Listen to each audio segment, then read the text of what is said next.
Before the tragedy of Dan Da Dan's saddest, most tragic episode plays out, it is preceded by the villain beating our heroes with some of ballet's biggest hits with the boom, the bat, and the pirouette that is the spinneroonie. And when she's done choking you out, she tops you off by swallowing you whole. However, when you do that much swallowing, the burning desires, that is the flagellants of life that are now floating in the slippery goo, that is your stomach, that want to continue living on. Continue living on.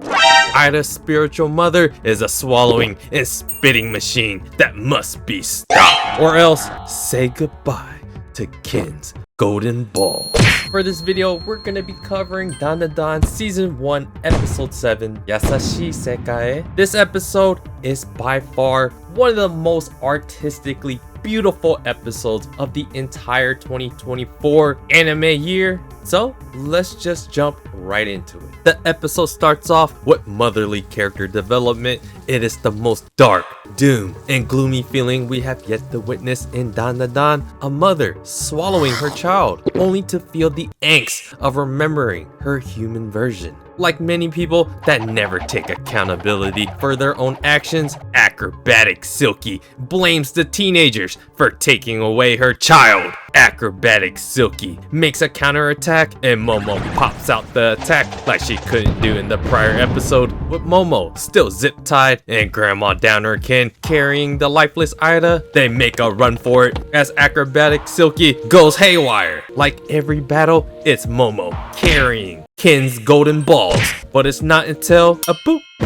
While Momo is used to violence of all kinds, this time she might have had one too many clocks to the noggin as Grandma Downer Ken watches her struggle on the ground as Acrobatic Silky goes for the wiener. But that was just a fake out as she hits Ken with foot to face. With Momo and Ken out of commission, a teenage pile of meat is just laying there on the floor, waiting for Acrobatic Silky to just gobble her up to be with her forever. As Acrobatic Silky tries to swallow up what she already spit back out, Momo comes back to tell Acrobatic Silky, "Psych, I lied." Momo continues to carry Ken with her own golden ovaries of a clever counter to ensnare and entrap Acrobatic Silky with her own hair that's all tangled up throughout the entire abandoned warehouse building. Acrobatic Silky ain't the best dancing yokai for no reason as she pirouettes some mighty kicks to the building's beams to get herself looser. But no,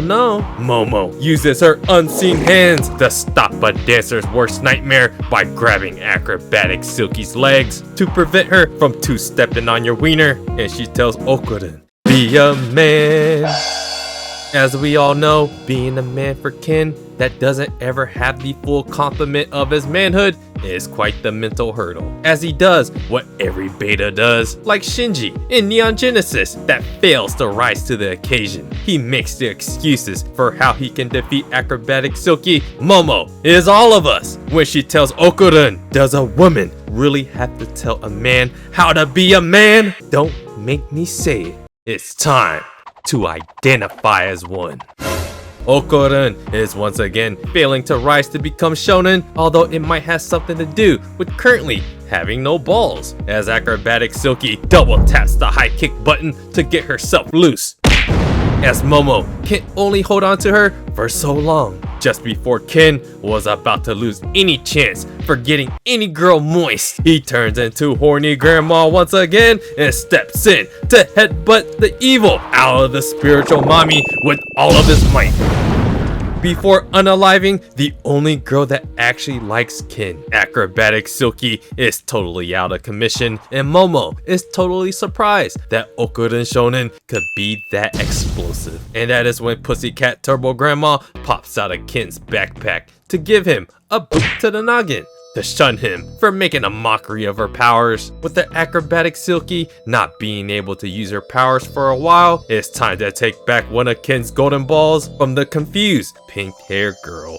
With another third of Ken's manhood back in Ken's hands, we all of a sudden have a more pressing matter at hand, and that is Ida is dead! How this episode started off was really the tone setter for this episode. For the first time in Dan Da Dan, the episode takes a different approach at the very beginning of the episode with a more very dark approach. That is the backstory of acrobatic Silky. When it comes to I See Dead People, there are always going to be elements of a dark realism. With Ayla's death and acrobatic Silky's connection to her, we are now entering a layer of character development that Dan Da Dan has never went that far in depth or has explored with any character just yet. With the fight ending within the first 6 minutes of the episode, the expectations portion is almost like a copy and paste of the prior episodes. Now I mentioned expectations, not how exactly the fight went, except they added a little bit of wrinkles in there. Like this time, Ken actually gets the kill shot. Like all the times before, Momo is the one that comes up with a clever idea, and Ken has to be the one to help her overcome these spirits and aliens. And of course, his character development is basically shonen. He is still in the phase where he lacks that confidence. With Momo's help, he has to muster up the courage like any other shonen and finally be a man. While the fight against acrobatic Silky was a very fun one,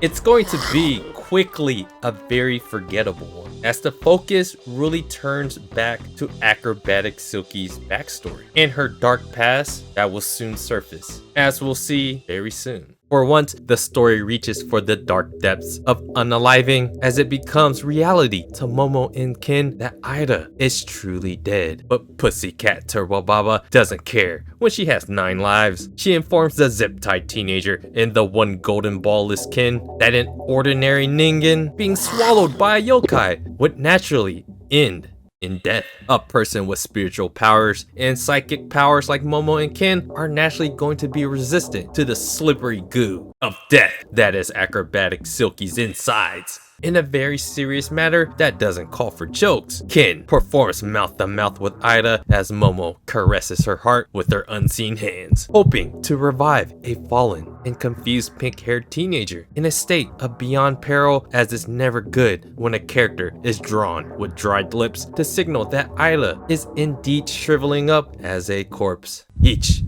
ni, san, shi, go. With Turbo Pussycat Baba showing what it's like to be a cat owner and not caring by playing on her smartphone.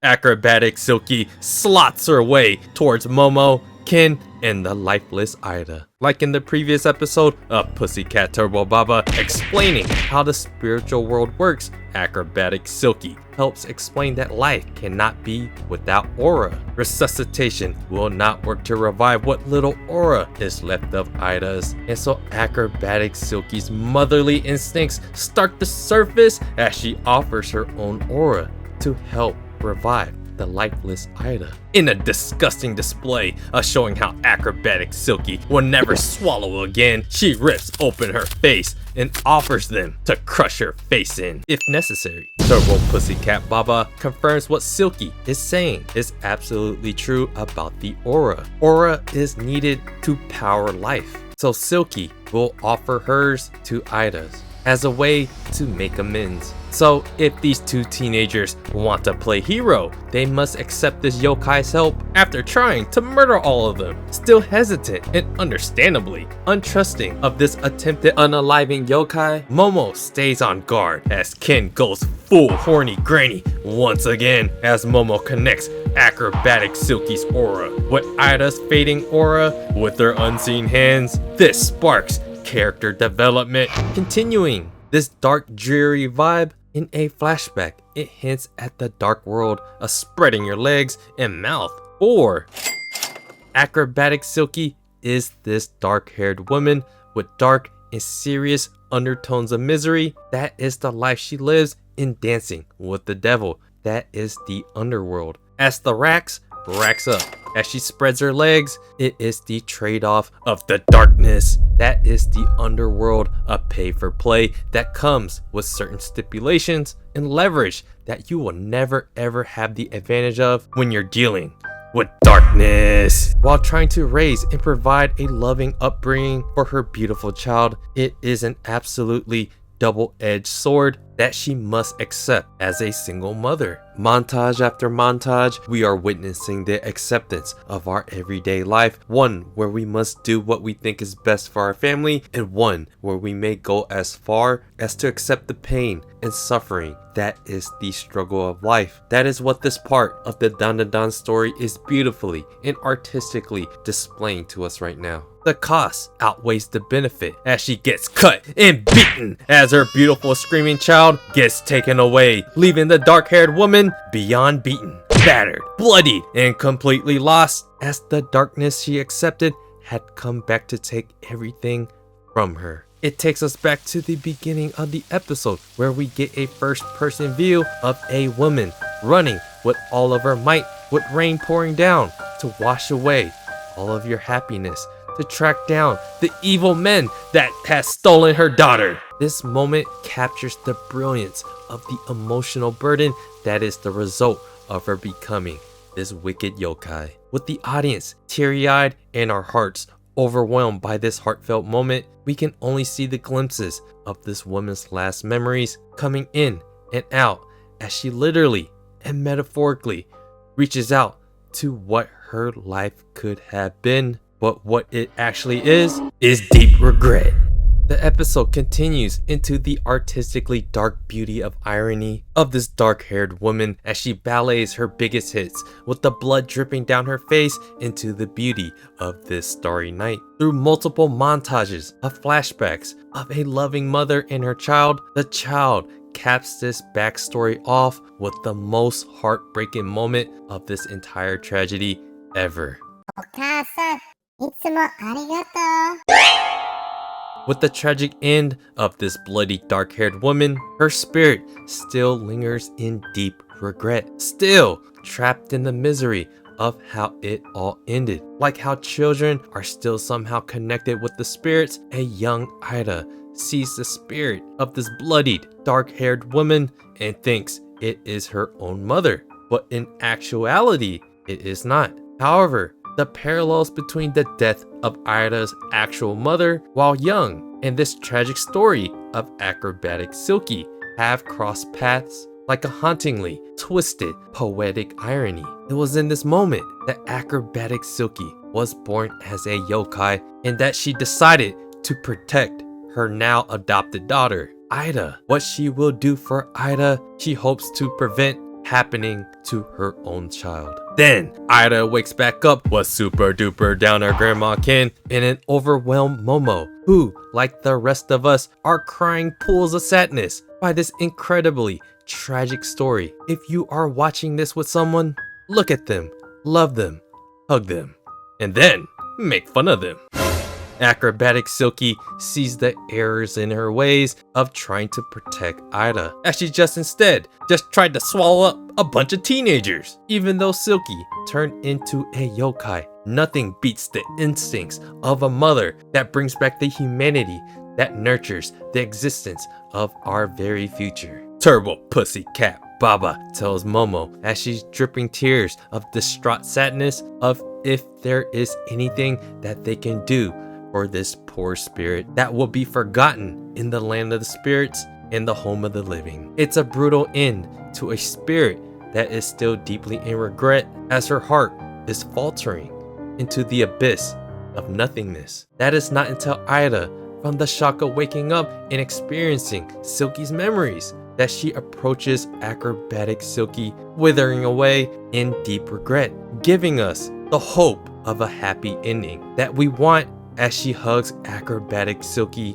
and delivers the last few lines of the entire episode to hopefully allow her spirit to finally be rested. And that is the end of the episode, and this is one where it's typically a light-hearted story for once, and thank goodness they went far and deep into acrobatic Silky's backstory. This gives us the depth, the meaningfulness, the beautiful irony of tragedy. That is the premise of Dan Dan Dan with the aliens and the spirits. When you're dealing specifically with spirits, you're dealing with death, tragedy, trauma. So in the story of Dan Dan Dan, they can always pick and choose and create characters to explore deeper and deeper to pull out something beautiful, like acrobatic Silky's backstory. Well, if you thought Dan Dan Dan couldn't deliver a precious, beautiful soul upstairs to the heavens, you're absolutely wrong. I honestly read ahead, and this episode delivered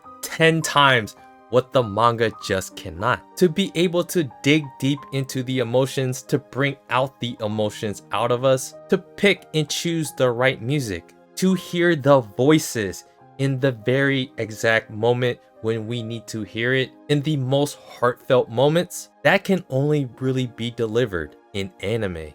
And this episode is like one of the best episodes, especially for 2024, and it started off from beginning to end perfectly. Honestly, how this episode was made is my exact kind of style that I prefer. The action itself in this episode is really kind of just a throwaway. It really is just a setup for Ida and acrobatic Silky's character, which is the complete shift in tone, away from the lightheartedness, the slice of life feeling that the story of Dan Dan Dan usually is. I'm going to continue to harp on good hooks and good intros because it answers exactly why we are continually watching. The hook and intro just opens up something that you want closure for. So the vibes at the beginning of the episode represented this new dark and serious tone that you instantly know it's going to be a bit different from the prior episodes, as it focuses on the tragedy of the yokai. It is the first time in the Dan Dan Dan story that shares to the world something more meaningful, deeper, and tragic. That is this poetic irony